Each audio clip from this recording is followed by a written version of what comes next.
Nous allons poursuivre. Et je vais laisser la parole à Jean-Christophe qui parle. Oui. Non, Jean-Marc Ferron. Voilà, Jean-Christophe. Mon cher Jean-Christophe, je te laisse la parole sur les fractures de cheville. Comment limiter les faillites d'ostéosynthèse. Chers collègues, nous allons présenter cette fracture banale de façon renversée, c'est-à-dire on connaît un peu les résultats, on a vu les échecs, et comment les éviter, c'est un peu dans la notion d'enseignement et d'amélioration constante de l'égalité. Pourquoi? Parce que nous avons fait une étude nationale multicentrique pour les fractures de cheville, sa modification de la méthode d'ostéosynthèse. Nous avons pu collectionner les données, nous avons étudié de façon très complète, il y avait plus de 300 paramètres, et surtout nous avons, à l'échelle des résultats et à l'aune des résultats, essayé d'émettre des recommandations de bonne pratique appuyées sur la littérature, évidemment, avec un niveau de preuve suffisant. Alors, les 404 chevilles observées correspondent à une sélection, il y a plus de dossiers. Les critères étaient que les observations soient complètes, que les patients soient suivis suffisamment longtemps et qu'ils ne soient pas perdus de vue, jusqu'à consolidation théorique, c'est-à-dire au minimum 45 jours. L'épidémiologie n'est pas très surprenante. Le seul point surprenant dans l'épidémiologie est que 52% des patients pour cette fracture banale ont des comorbidités sérieuses et traitées. La classification retenue pour en parler est une classification AO qui est banale, qui correspond à des fractures donc sous les ligaments de la syndesmose, de type A, les plus simples, des fractures qui passent à travers la syndesmose, de type B, et des fractures avec diastasis éventuelle qui passent au-dessus de la syndesmose. Globalement, je peux le dire, nous sommes un peu surpris, mais il y a le même résultat dans la littérature, à savoir que nous avons recensé sur 404 dossiers étudiables 30 faillites, soit 8%, ce qui est beaucoup pour un âge moyen, je vous le rappelle, de 51 ans. Cela correspond à des démontages. Dans l'étude, des infections étaient par définition exclues, ou à des cas vicieux sans préjuger de l'évolution ultérieure arthrogène liée à d'autres problèmes liés à cette fracture. Il s'agit de complications proprement dites de l'ostéosynthèse. Voici un exemple typique, une fracture à travers la syndesmose, une ostéosynthèse qui paraît correcte, un démontage complet, donc une faillite. Qu'en est-il des paramètres? Je ne vous parle que des choses qui sont statistiquement prouvées. Eh bien, il est statistiquement prouvé que le risque de défaillance est multiplié par 1,3 chaque fois qu'on augmente de 10 ans en classe d'âge. Autre élément très important, lorsque le sort parquet est inférieur à 7, c'est pour des patients donc, qui ont des difficultés à se déplacer ou à être autonomes, on multiplie le risque par 11. Autre chose statistiquement très significative, d'où l'intérêt quand même des classifications qui sont basiques mais essentielles à bien apprécier, à bien lire les radiographies, lorsqu'on passe d'une fracture sous les ligaments de la syndesmose à une fracture à travers les ligaments de la syndesmose, on multiplie le risque d'échec par 3. Et lorsqu'on passe à une fracture qui est au-dessus de la syndesmose, suprasyndesmotique, on multiplie le risque par 2 encore, c'est-à-dire 6 fois plus que pour une fracture sous les ligaments. Alors évidemment, ce sont des résultats statistiques qui vous mettent en garde. Mais l'âge, on ne peut pas le changer, simplement vous avez intérêt à faire attention. L'autonomie des patients, on ne peut pas la changer. Le type de fracture, ne peut pas la changer, mais qu'est-ce que vous pouvez changer dans votre attitude chirurgicale? C'est la prise en charge chirurgicale des lésions dans les fractures de type transsyndesmotique ou dans les fractures de type suprasyndesmotique, parce qu'il y a des lésions anatomiques que vous pouvez connaître, reconnaître, démembrer et traiter plus ou moins bien pour obtenir le succès et limiter vos échecs. Alors, si on considère le traitement chirurgical, comme on dit, tout est faux, mais l'ensemble est vrai. Lorsqu'on a demandé aux chirurgiens de juger les radios de contrôle de leur fracture, on voit que dans environ 9% des cas, ils jugeaient que la fracture était mal réduite. C'est très subjectif, mais tout est faux, mais l'ensemble est vrai. Et ces mauvaises réductions correspondent à de mauvais résultats. Si on prend les critères classiques post-opératoires pour voir si la cheville est bien en place, à savoir si critères radiologiques, ce n'est pas suffisamment fin pour permettre de prévoir un bon résultat. Autre élément à considérer, on parle des fractures à travers les ligaments de la syndesmose, mais également au-dessus. Mais également un élément qui est très important à considérer, que vous connaissez tous, c'est le problème des fractures dites trimalléolaires, avec une fracture de la malléole postérieure. Elles sont relativement fréquentes, elles représentent une fracture sur 5, mais on voit que l'attitude chirurgicale en France, multicentrique dans les CHU, est quand même très controversée ou controversable, vu que seulement un quart sont fixés. Ceci mérite discussion. Pourquoi cela mérite discussion?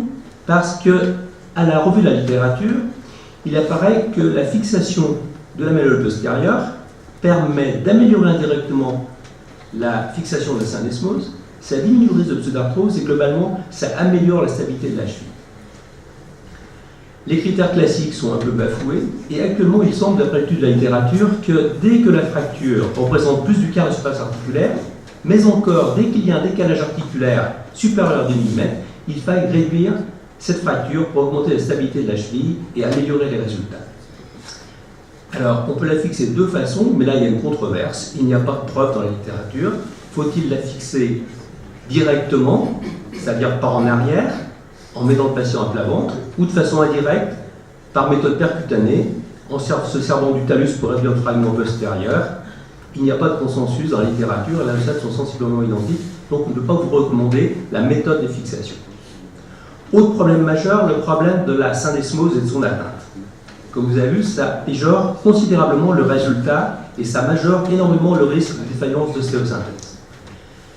La syndesmose est considérée comme atteinte dans 43% des fractures, c'est beaucoup. Mais en fait, le problème important, ce n'est pas tant l'atteinte de la syndesmose, c'est l'écart entre le tibia et la fibula, qui correspond à ce que vous connaissez tous, c'est-à-dire le diastasis tibiofibulaire. Et bien, ce diastasis tibiofibulaire, il concerne 20% des fractures de cheville, donc c'est un problème majeur.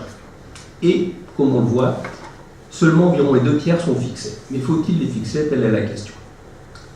Lorsqu'on considère la littérature, vous voyez que ce chiffre de 20% d'atteinte de la syndesmose avec diastasis est retrouvé dans la littérature. Une série correspond à ce qu'on retrouve partout.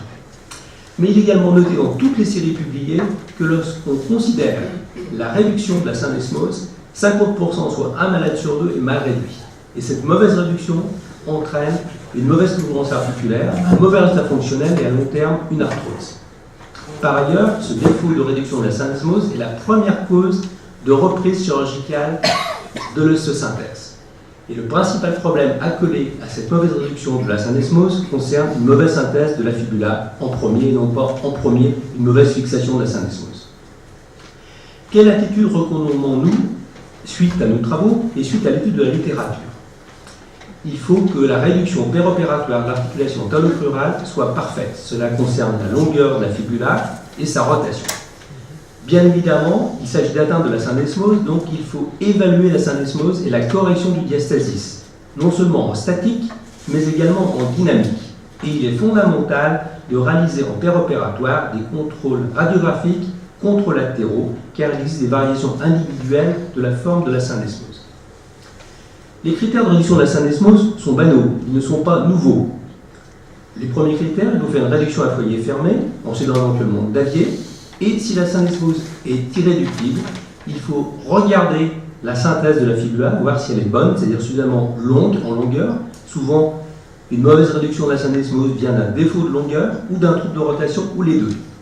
Aborder la syndesmose n'a pas été montré comme améliorant la qualité de la réduction. Voici les critères classiques que vous connaissez tous, encore faudrait-il les appliquer, ils sont publiés de nombreuses années.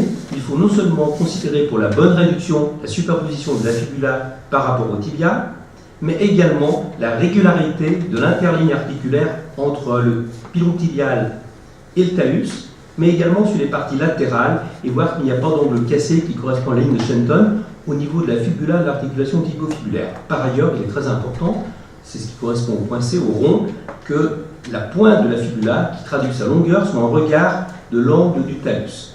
Si ces critères sont respectés, eh bien vous avez des critères anatomiques de réduction et indirectement le diastasis est corrigé. C'était pour la face. De profil, il faut également vérifier, cela peut être dû à une mauvaise position du tablier qui envoie, entre guillemets, la fibula en avant, ou le fait de tenir le pied surélevé qui peut modifier la position antéro-postérieure de la fibula. Donc il est essentiel de vérifier que la projection de la fibula se fait au milieu du italien, mais également il faut vérifier ces aspects par rapport au côté contralatéral, et s'il n'y a pas plus de 2 mm de différence entre les deux côtés, eh bien la réduction sera parfaite. Encore faut-il vérifier ces critères.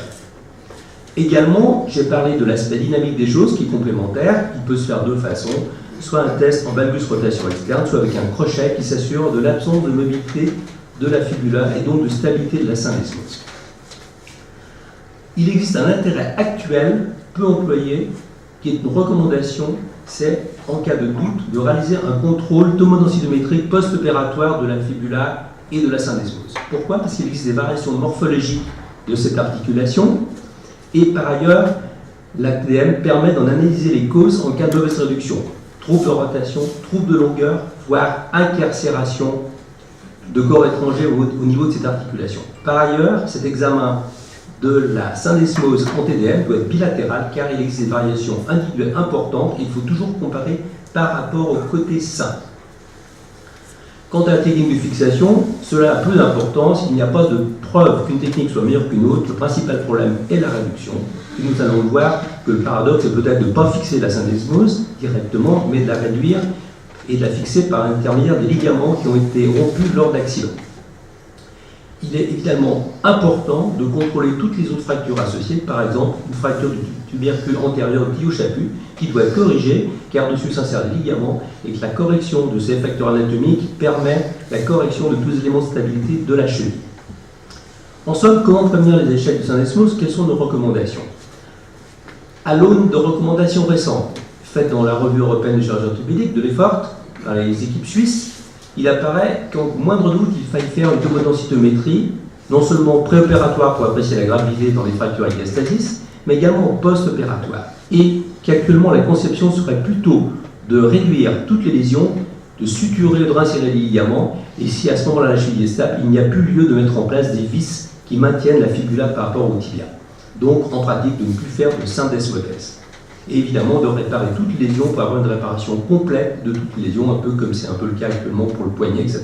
Les stabilités du carpe, on essaye de réparer et pas de fixer de façon indirecte. Quel est le problème actuel? C'est la place de la TDM. La TDM, évidemment, idéale en cas de doute, on la fait en péropératoire, mais ceci entraîne un processus de reprise chirurgicale qui est compliqué. Donc l'idéal serait de pouvoir faire un contrôle péropératoire si l'on dispose d'un C-arm ou un O-arm, comme ça existe dans certains services, mais c'est actuellement limité. Néanmoins, la littérature le montre, si on respecte parfaitement les critères de radio simple que j'ai présentés, qui sont un peu complexes et un peu nombreux à mettre en place, eh bien, on a pratiquement une assurance totale que la syndesmose est bien réduite. Voilà un exemple d'une faillite de fracture trimalléolaire. C'est une fracture de luxation, comme vous voyez au départ, qui est réduite dans le premier temps orthopédiquement. Sur la face oui, sur le profil non, elle n'est pas réduite. Entre guillemets, sans être péjoratif, à l'ancienne, par simplification, on fait une simple synthèse de la fibula, qui est médiocre, qui n'est pas satisfaisante.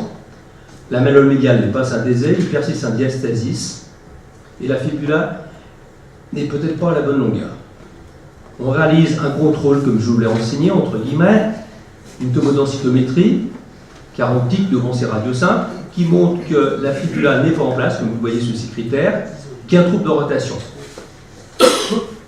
On reprend le patient pour une réintervention, on corrige la longueur de fibula qui descend plus bas, on corrige le taux de rotation de la fibula, on synthèse en fixant d'avant en arrière par méthode indirecte la malléole postérieure, ce qui accroît la stabilité, et on broche, il y a plusieurs façons de faire, la malléole médiale.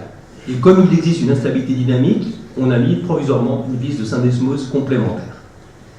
Voici le contrôle tomodensitométrique après la reprise qui est correcte et qui montre la correction des principaux paramètres, gage d'un futur bon résultat ultérieur. Quelles sont les conclusions?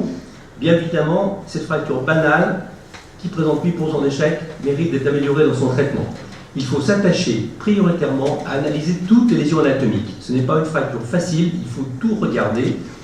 Il faut prendre en compte les caractères épidémiologiques, qui sont des gages de danger et qu'on ne peut pas changer. Il faut surtout réduire et stabiliser au mieux toutes les lésions de la syndesmose et corrélativement celles de la malléole postérieure. Cette tendance doit être réalisée quotidiennement pour améliorer les résultats de ces fractures très banales. Je vous remercie. Merci infiniment Jean-Christophe pour cette communication qui est issue du travail que tu avais dirigé à la SOFCOT, dont Henri Coudane était le correspondant médico-légal, vous étiez un autre aspect des choses.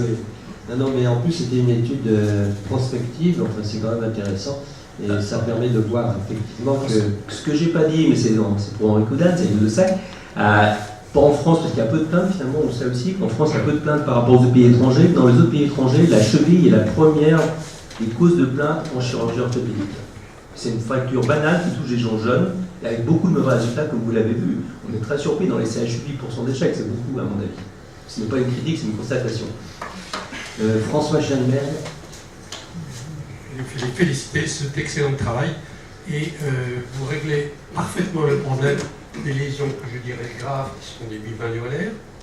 Mais il y a une question que l'on rencontre, et particulièrement actuellement, je ne fais plutôt que de l'expertise, c'est la fracture isolée de la malléole fibulaire, qui est massacrée, à mon avis, parce qu'on lui met un petit carcasse, etc.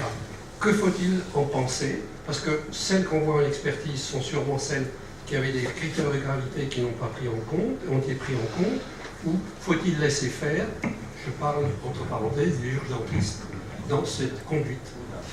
Je pense que le principal problème, je pense qu'il ne faut pas négliger les lésions associées, parce que même dans une fracture isolée de la malléole latérale, on peut avoir des lésions ostéochondrales qu'on ne voit pas et qui font quand même le pronostic. Et je pense qu'au moindre doute, il faut l'expliquer aux patients dans la prise en charge initiale, et au moindre doute, il faut faire un bilan scanner pour voir qu'il n'y ait pas des lésions méconnues. Le problème est que c'est des urgentistes qui font la loi et qui on voit les malades après. On ne va pas lancer le débat intellectuel sur les... Non, mon cher François... C'est un problème qui date d'une dizaine d'années, mais c'est un problème parce que les fractures, c'est le domaine du chirurgien, pas de l'urgentiste. C'est un autre problème. Non, mais c'est grave et les conséquences sont énormes. Le problème a déjà été soulevé il y a plus de 15 ans par Jean Puget, qui avait organisé un colloque là-dessus. C'est un vrai problème, mais l'organisation avec hôpitaux en France fait que ce n'est pas la tendance du tout. Il y a peu d'endroits où les patients, par ailleurs, sont revus par les chirurgiens après qu'ils aient quitté le service médical d'accueil dirigé par des urgentistes. Philippe? J'ai beaucoup apprécié ta communication qui met effectivement le point sur des fractures banales mais finalement assez graves, et tu as utilisé, et ça m'a beaucoup intéressé, la comparaison avec les fractures du poignet. Et on a tendance, dans les fractures articulaires complexes du poignet, à utiliser assez largement l'arthroscopie pour ces fractures. Est-ce que tu penses qu'il y a une place pour l'arthroscopie dans ces fractures de cheville? Oui, ça a été étudié, évidemment, il y a des articles. Le problème est qu'il y a d'autres moyens, entre guillemets, plus simples d'aboutir au même diagnostic. Et au point de vue thérapeutique, il n'y a pas actuellement de série qui montre que par arthroscopie, on peut aussi bien suturer ou insérer les ligaments, et la chirurgie à ciel ouvert mini-open semble au moins temps supérieur. Il y a aussi le problème de la peau qui existe sur la cheville plus que sur le poignet, et mettre une distension articulaire par du liquide sur une fracture de cheville traumatisée, c'est un autre problème. Et je pense qu'effectivement, c'est pas mon sujet, même si je connais un petit peu, je pense que l'attitude actuelle soit raisonnée comme font les chirurgiens qui sont hyper spécialistes du poignet avec le même genre de pratique. Parce que si on va améliorer les résultats, il faut avoir la même idée que pour ceux qui s'occupent des lésions ICAR actuellement. Merci Jean-Christophe pour... vous voyez que la cheville, finalement, c'est parfois un peu plus compliqué que